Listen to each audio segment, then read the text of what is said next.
가나안 정복에 영웅 두 사람이 있습니다. 한 사람은 여호수아이고 또 한 사람은 갈렙입니다. 여호수아는 모세의 후계자로 일찍부터 선택이 되고 훈련된 사람이고요. 갈렙은 무명의 사람처럼 가려진 존재였습니다. 성경에 여호수아와 갈렙을 말할 때 언제나 여호수아가 먼저 나와요. 오늘 본문이 여호수아 14장인데 비슷한 내용이 민수기 14장에 나오는데 민수기 14장 6절 말씀입니다. 눈의 아들 여호수아와 여분의 아들 갈렙이 자기들의 옷을 찢고, 여기도 여호수아 이름이 먼저 나오는데요, 그 14장 30절에 가면 그 이름의 순서가 역전이 됩니다. 여분의 아들 갈렙과 눈의 아들 여호수아 외에는 가나안 땅에 들어가지 못하리라.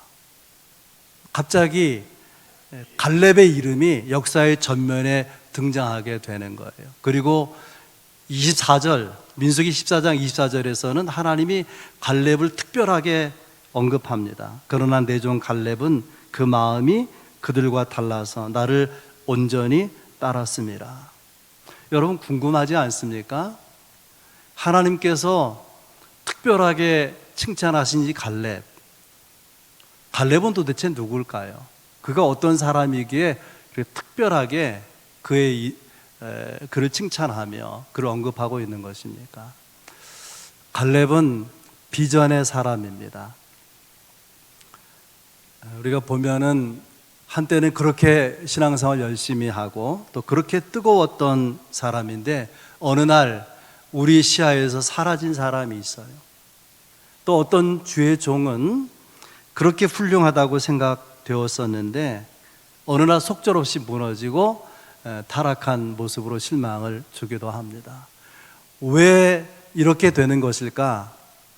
그것은 비전을 잃어버려서 그런 것입니다. 비전의 사람이라고 갈렙을 말씀드렸는데 갈렙이 가진 비전의 근거는 하나님의 말씀, 하나님의 약속입니다. 오늘 본문 12절에 이렇게 되어 있죠. 그날이 여호와께서 말씀하셨다, 말씀으로 약속하셨다, 그 말이죠. 그렇게 약속한 지 45년이 지났습니다. 백성들은 이 45년이 지나는 동안에 하나님의 약속에 대한 소망, 그 비전을 다 잃어버렸어요. 그러나 45년이 지나서도 여전히 갈렙의 가슴에는 하나님의 약속의 말씀에 대한 소망이, 비전이 있었던 것이죠. 그런 의미에서 생각할 때 비전은 나이와 관계없는 것이다 생각하게 됩니다. 아마 주변 사람들이 갈렙에게 그렇게 말했을 거예요. 갈렙 당신은 이미 늙었습니다. 그 나이에 비전을 꿈꾼다는 것은 실현될 수 없는 일입니다. 근데 여러분, 늙었다는 것은 무엇일까요?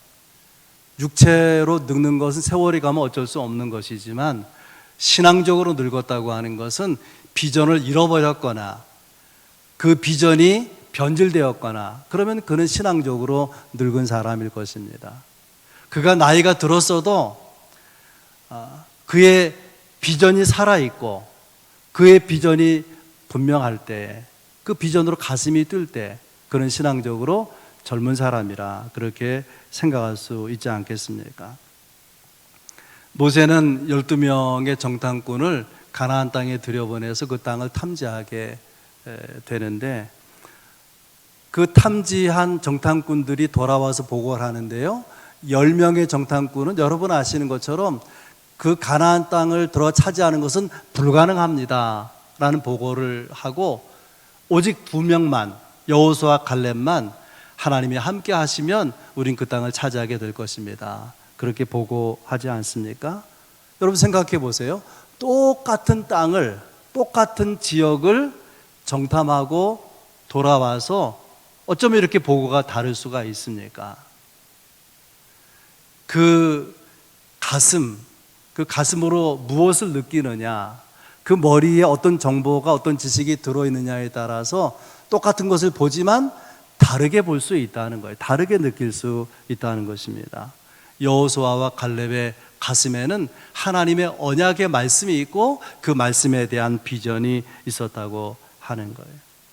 그래서 45년 전에 하나님께서 그 땅을 보여주시고 그 땅을 밟게 하셨는데 45년이 지나서도 이 갈렙의 가슴에는 하나님의 말씀에 대한 비전이 살아 있었다고 하는 것이죠. 우리가 살아가면서 많은 문제들을 만나죠. 수없이 많은 문제들이 우리 삶 주변에 일어나게 됩니다. 그런데 중요한 것은 그 문제를 우리가 어떤 생각으로 대하느냐, 어떤 믿음으로 대하느냐가 굉장히 중요하다는 것이죠. 갈렙의 비전을 생각할 때 또 한 가지 우리가 알아야 될 것은 이 갈렙의 비전은 확신에서 나온 것입니다. 7절에 보면 이렇게 되어 있죠. 내 나이 40세 여호와의 종 모세가 가데스 바네아에서 나를 보내 이 땅을 정탐하게 하였으므로, 그 다음에 중요한 표현이 나와요. 내가 성실한 마음으로 그에게 보고하였다. 이 마지막 문장에 주목할 두 가지 표현이 있어요. 그 하나는 성실한 마음으로, 성실한 마음으로.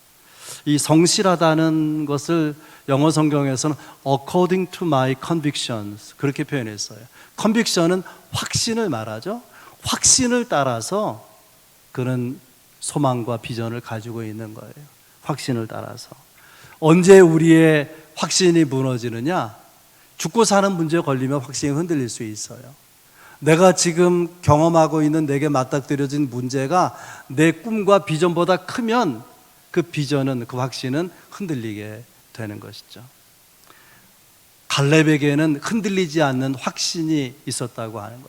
그의 비전은 45년이 지났어도 흔들리지 않는 것입니다. 또 한 가지 중요한 단어는 보고하였다는 것. 7절에 보고하였다. 리포트라고 하는 단어를 썼어요. brought him a report라고. 우리가 리포터라는 말을 하죠. 어떤 사실 사건을 보도하지 않습니까? 쉽게 말하면 말했다는 거예요. 뭘 말하냐면 확신, 그가 가지고 있는 확신을 따라 말했다. 확신을 따라 가진 비전을 말했다고 하는, 이거 얼마나 중요한지 여러분 생각해 보세요. 뇌를 연구하는 과학자가 어떤 내용을 눈으로만 볼 때에 뇌가 움직이는 거하고 내가 눈으로 보고 있는 내용을 입으로 말하는 것은 다르다는 거예요. 그러면 뇌 활성도가 70% 높아진다는 거예요. 그러니까 비전을 가지는 것이 중요하고요. 그 비전을 품고 확신하고 말하는 것이 중요하다는 거예요. 교회 3대 비전이 있지 않습니까? 선교, 지향적 교회, 다음 세대를 세우는 교회, 지역과 세상을 섬기는 교회.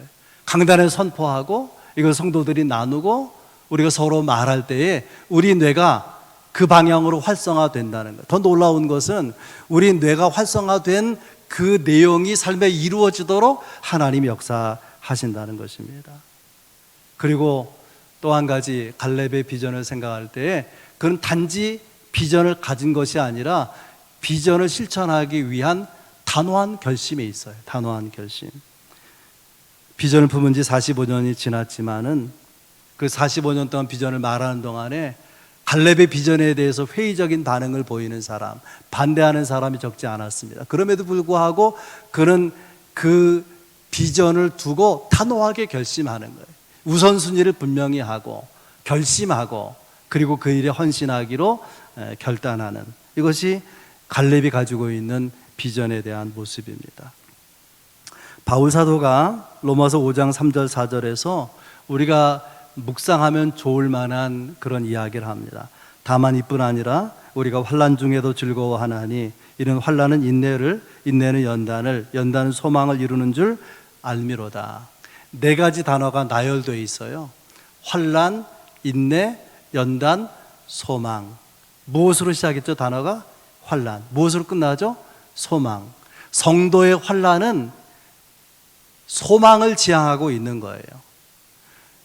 우리가 환난 중에 있지만 소망을 가지면 인내할 수 있고, 인내하면서 하나님이 우리를 단련시키는구나, 더 복을 주시기 위해서, 더 귀하게 쓰시기 위해서.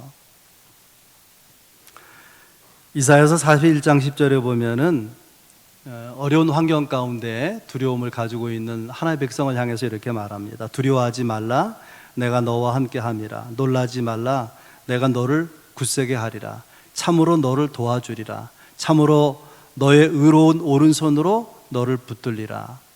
환난과 고난 가운데 있을 때 성경에서 하나님은 내가 너의 환경을 바꿔주겠다, 거의 그렇게 말씀하지 않습니다.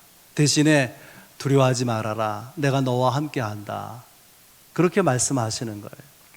여러분, 하나님의 약속의 말씀에 비전을 두고 있는 사람은 이런 주의 말씀을 붙드는 거예요. 그리고 인간의 욕심과 탐욕을 이겨가는 것입니다.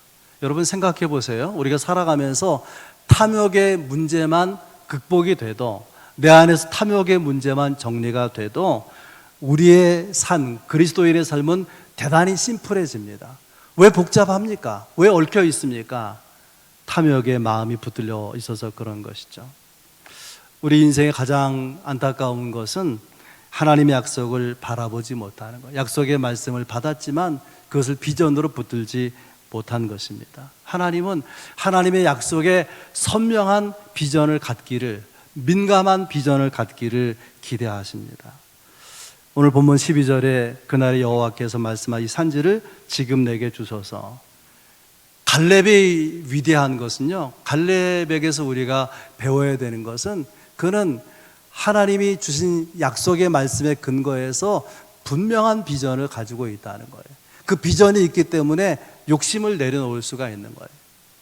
그에게 자유함이 있고 또 그에게 열정이 있고 그에게 삶의 호소력이 있는 거예요. 여러분, 세월이 흘러도 갈렙처럼 여러분의 삶 가운데서 비전이 흐려지지 않는 선명한, 또 비전에 민감한 그런 사람으로 살아갈 수 있기를 바랍니다. 두 번째, 이 갈렙이 누구인가? 갈렙이 어떤 사람이에요? 갈렙은 용기의 사람입니다. 갈렙은 평소에 조용히 뒤에서 여호수아를 도왔습니다.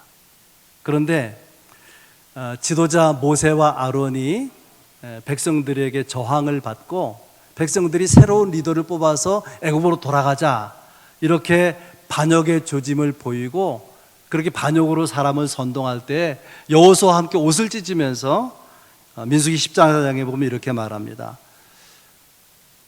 우리가 정탐한 그 땅, 우리가 탐지한 그 땅은 하나님 말씀하신 대로 젖과 꿀이는 아름다운 땅이었습니다. 하나님께서 기뻐하시고 함께 하시면 우리는 반드시 그 땅을 차지하게 될 것입니다. 어떤 경우에도 여러분들 여호와를 거역하지 마십시오. 어떤 경우에도 그 가난한 거인들, 강한 사람들을 두려워하지 마십시오. 이렇게 말하는 갈렙을 여호수아를 돌로 들어치려 죽이려는 그런 상황인데, 이렇게 말하는, 얼마나 용기의 모습을 보여줍니까? 이런 갈렙의 용기가 그의 인생 말년에 더욱 빛나고 있는 거죠. 그래서 가나안 정복 전쟁을 앞둔 그 시점에서 갈렙이 다시 나서서 그 유명한 12절 말씀이 주어진 거예요. 그날에 여호와께서 말씀하신 이 산지를 지금 내게 주소서. 당신도 그날에 들으셨거니와 그곳에는 아낙 사람이 있고 그 성읍들은 크고 견고할지라도 여호와께서 나와 함께 하시면 내가 여호와께서 말씀하신 대로 그들을 쫓아낼 것입니다. 이거 진정한 용기 아니겠습니까? 오늘 설교 제목이 이 산지를 지금 내게 주소서. 이 산지를 내게 주소서. 이 산지는 헤브론을 말합니다. 헤브론은 해발 927m예요. 요새가 많아요. 난공불락의 도성입니다. 그리고 아낙 자손이 있다고 하는데 아낙 자손은 네피림의 후손이고요. 네피림은 키가 2m 넘는 거인족이에요. 거인족. 전쟁에 나가서 싸워서 언제나 승리하는 전사들이에요. 그런 헤브론을 달라고 말하는 것입니다. 이렇게 말하는 갈렙은요, 가나안 정복의 용사 아닙니까? 가나안 전쟁의 영웅 아닙니까? 여호수아와 갈렙은 가나안 땅을 같이 정탐했어요. 나이도 비슷하고 같은 시대에 또 같은 임무를 수행한 아주 절친이죠, 절친. 그래서 이 가나안 정복에 큰 공과를 세웠던 갈렙이 가나안 땅에서, 정복한 가나안 땅에서 이 땅을 내게 달라, 그럼 주지 않을 수 없는 그런 관계예요. 그럴 만한 공과가 있어요. 그런데 이 갈렙이 어떤 땅을 요구합니까? 갈렙이요, 농사 짓기 좋은 이스라엘 평야지대를 요구하지 않았습니다. 또 고기 잡으면서 수산업을 발전시킬 수 있는 갈릴리 해변 지역을 요구하지 않았어요. 아무도 가지고 싶지 않은 험한 지역인 이 헤브론을 내게 달라고, 이 산지를 달라고 여호수아에게 요구한 것입니다. 헤브론은 가나안 정복에서 어려웠기 때문에 아직도 정복하지 못하고 남아있는 마지막 상징적인 도성과 같아요. 그 마지막 남아있는 도성을 내게 달라, 그렇게 요구한 것입니다. 이걸 정리해서 말하면 어려운 일을 내게 맡기라는 거예요. 어려운 일을. 여러분, 이런 갈렙의 용기를 높이 평가해야 되지 않겠습니까? 이 산지를 내게 주소서. 그는 노인이지만 내가 전쟁이나 출입에 나갈 수 있을 만큼 전과 같이 건강하니 나를 전쟁터에 보내서 헤브론을 차지하게 해달라, 그런 요청을 하고 있는 것입니다. 이 용기의 사람이라고 했는데요, 용기라는 영어 단어가 카리지죠. 카리지. 거기에 EN이라고 한 접두사를 붙이면은 그거는 어디에 넣다, 또 그렇게 되게 하다, 뭐 이런 의미가 있어요. 그래서 encourage, 용기에 집어넣는 거예요. 혹은 용기를 갖게 만드는. 그래서 encourage가 뭐냐면은 격려하다, 그런 단어죠. 그런가 하면 이 용기라는 단어 앞에 dis를 붙이면, dis를 붙이면은 반대의 그 결과를 초래하는 현상이 되는 거예요. 용기의 반대가 뭐죠? 겁을 먹는 거죠. 낙담케 되는 거죠. 그래서 discourage 그러면 낙담시키다, 그런 뜻이 되는 것입니다. 우리 주변에는요, 우리를 encourage 시키는, 그렇게 우리의 용기를 북돋는 사람도 있고 우리의 용기를 무너지고 낙담케 하는 사람도 있습니다. 지난 저의 목회를 돌아볼 때도 저에게 용기를 줬던 많은 성도들이 있어요. 그런가 하면 간혹 제 마음을 꺾어서 제 마음의 용기를 무너뜨렸던 그런 사람도 적게는 있는 것입니다. 하나님께서는 용기의 사람 갈렙을 뭐라고 말하느냐 하면은 내 종 갈렙처럼, 그렇게 말합니다. 무슨 말이죠? 여러분도 내 종 갈렙처럼 격려의 사람이 되라는 거예요. 낙심케 하는 사람이 아니라 용기를 북돋는 사람이 되라. 여러분, 그런 사람이 될 수 있기를 바랍니다. 그런데 갈렙이 헤브론 이 산지를 달라고 하는 신앙적인 중요한 이유가 있어요. 왜 그런가 하면 헤브론은 어떤 곳인가 하면은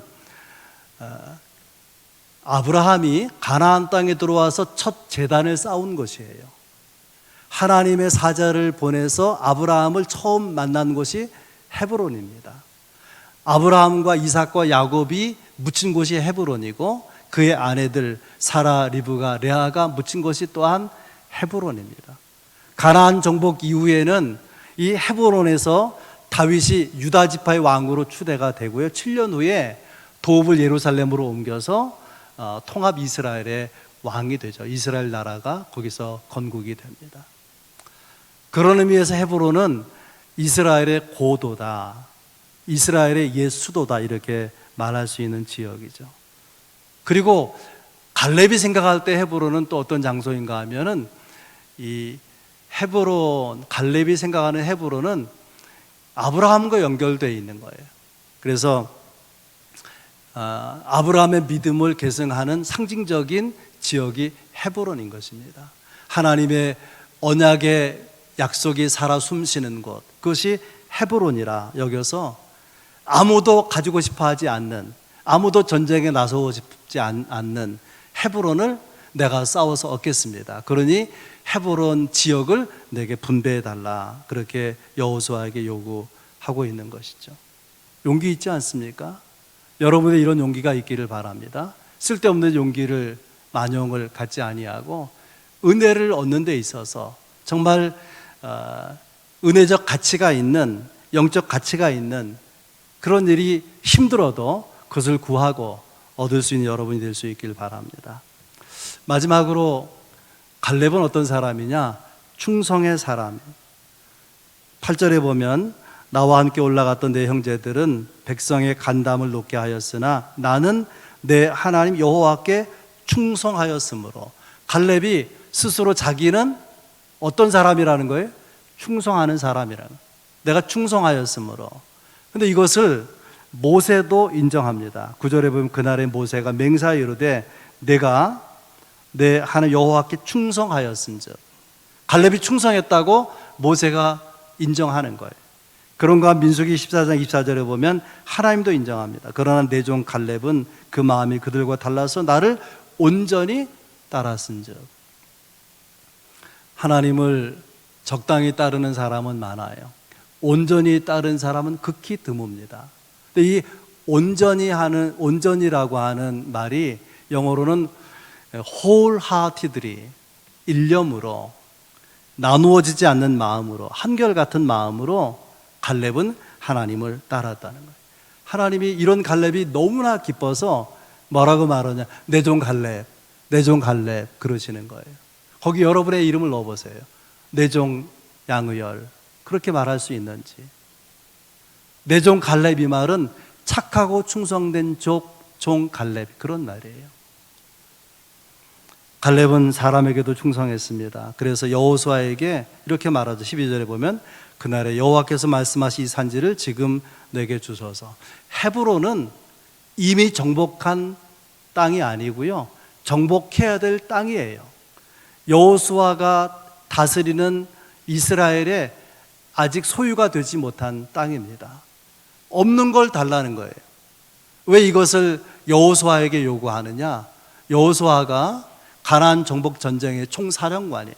전체 지도자입니다. 갈렙은 그 여호수아 총 지도자에게 허락을 받아서 이 헤브론을 정복하는 전쟁을 하고자 하는 것입니다. 그래서 오늘 본문에도 보면 여호수아가 어떻게 하느냐? 허락하고 축복하고 헤브론을 분배해요. 전쟁에 나가 싸워라, 그렇게 된 것이죠. 그래서 하나님이 도와서 이 험지 헤브론을 이 갈렙이 얻게 됩니다. 감리교에서 중요하게 여기는 인물, 가장 중요한 인물이 존 웨슬레인데요. 존 웨슬레에 대한 글을 보니까 그가 하루에 평균 32km를 여행하면서 전도했다 그래요. 4,000번 이상의 설교를 하고 또 수많은 저서를 남기고 10개의 외국어를 하고, 그가 80이 넘어서도 매일 15시간씩 글을 쓰고 그렇게 많은 책을 저술한 거죠. 86세 이후에는 하루에 2번밖에 설교할 수 없는 것을 그가 부끄러워하고, 그가 연약해져서 새벽 5시 반에 일어나게 된 것을 그가 하나님 앞에서 하나님 죄송합니다, 이렇게 일기에 고백하는 글을 남겼다고 합니다. 그런 말이 있어요. 성공하는 사람들은 다른 사람보다 30분 일찍 일어난다는 거예요. 그러나 정말 위대한 인생을 살아간 사람들은 30분이 아니라 3시간 일찍 일어나서 활동하는 것입니다. 늦잠을 자고도 건강한 사람 없고요, 늦잠을 자고도 성공한 사람 없습니다. 우리에게 주어진 인생은 딱 한정되어 있는데, 그런 의미에서 1시간 1시간이 얼마나 소중한 시간입니까? 또 우리가 어느 때를 살고 있는데 게으름을 피워서 되겠습니까? 절대로 우리가 안일한 삶을 살아서는 안 될 것입니다. 갈렙은 충성의 사람. 우리가 어떻게 하면 갈렙처럼 충성하는 그런 신앙이 될 수가 있겠습니까? 갈렙에게 배우는 충성의 모습은요, 2가지가 있는데, 하나는 그런 질투가 없다는 거예요. 말씀드렸잖아요. 여호수아와 갈렙은 친구 사이예요. 친구 사이. 그런데 1인자가 여호수아예요. 갈렙이 한 번도 질투한 적이 없어요. 내가 1인자가 돼, 내가 뭐가 모자 그러지, 그렇게 생각한 적이 없이 묵묵하게 여호수아를 서포트하는 거예요. 참 훌륭한 모습이 아닐 수 없습니다. 2번째는 사람의 평가 인정이 아니라 하나님이 주시는 상을 기대하고 기다렸다는 거예요. 민수기 14장 8절에 여호와께서 우리를 기뻐하시면 우리를 그 땅으로 인도하여 들이시고 그 땅을 우리에게 주시리라. 어느 날 하나님이 상급을 주실 것을 그가 믿고 묵묵히 바라보고 기다렸다고 하는 것이죠. 이런 갈렙에게 하나님이 두 가지 복을 주시는데요, 첫 번째는 전쟁을 그치게 하신 거예요. 15절, 본문 14절까지지만 15절에 헤브론의 옛 이름은 기럇 아르바라. 아르바는 아낙 사람 가운데서 가장 큰 사람이었더라. 그리고 그 땅에 뭐가 그쳤더라? 전쟁이 그쳤더라.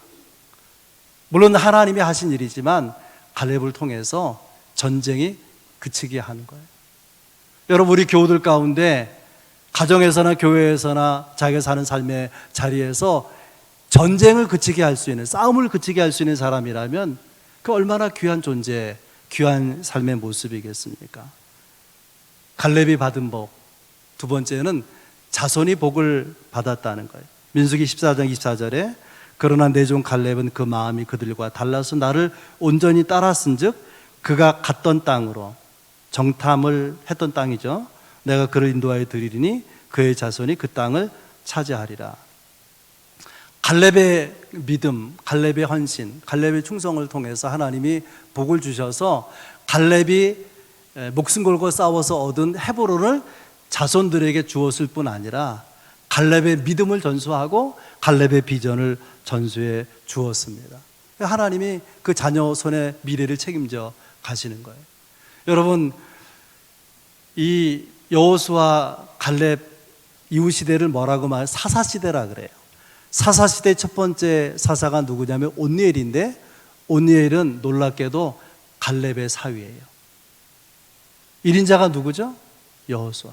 여호수아의 아들이나 사위가 첫 번째 사사가 된 것이 아니라 놀랍게도 갈렙의 사위가 이스라엘 첫 번째 사사가 되는 거예요. 그의 딸 악사, 갈렙의 딸 악사의 남편이 온니엘이죠. 그래서 성경을 읽어보면 이 갈렙뿐 아니라 온니엘도 악사도 자기가 사는 삶의 지경을 넓혀가는 거예요. 땅을 계속해서 확장해 나가는 그런 모습을 보게 됩니다. 이렇게 말할 수 있어요. 갈렙이 시니어 비저너리, 비전을 가진 사람 비저너리라 그러죠. 시니어 비저너리라고 하면은 그의 사위나 딸이나 자손들은 주니어 비저너리, 계속해서 비전의 사람을 길러내는 거예요. 여러분에게 비전이 있습니까? 그래서 여러분의 자녀 손이 하나님에 대한 비전, 하나님의 말씀과 약속에 근거한 비전을 가지고 그런 비전의 사람으로 살아가느냐, 그런 말이에요. 갈렙은 힘들게 얻은 헤브론을요, 성경에 보면 레위 지파에 바칩니다. 레위 지파는 그것을 도피성으로 사용해요. 이스라엘이 6개의 도피성이 있는데 그 중에 하나가 헤브론이에요. 목숨 걸고 싸워서 얻은 땅을 바치면 갈렙에게 남는 게 뭡니까? 갈렙에게 뭐가 남는 것입니까? 유다 지파의 후손 다윗이 이스라엘의 왕이 되죠. 다윗의 후손으로 예수 그리스도가 이 땅에 구주로 오시게 됩니다. 이 갈렙과 무슨 관계가 있느냐? 갈렙은 성경을 보면 그니스 사람이에요. 그니스 사람은 에서의 후손이고요, 다른 말로 하면 이방인이에요. 이스라엘이 애굽에 430년 노예 생활할 때에 그니스 사람들이 그 애굽의 그 노예 생활한 이스라엘 사람과 함께 섞여 살았는데, 특별히 12지파 가운데 유다 지파 가까이 붙어서 살았어요. 왜냐하면 하나님의 그 은혜가, 하나님의 은혜가 여러 갈래가 있는데 그 중에 유다 지파를 향한 하나님의 은혜의 흐름이 있는 거예요. 거기 메시아를 보낼 계획이 있잖아요. 그래서 이 그니스 사람들이 유다 지파에 붙어서 살다가 출애굽 올 때 같이 나와서 그 이후에 유다 지파 사람으로 일컬어지는 거예요. 그런 사람 중에 누가 있느냐? 갈렙이 있는 거예요. 갈렙은 그 뿌리로 보면 이방인이에요. 혈통으로 이스라엘 사람이 아니에요.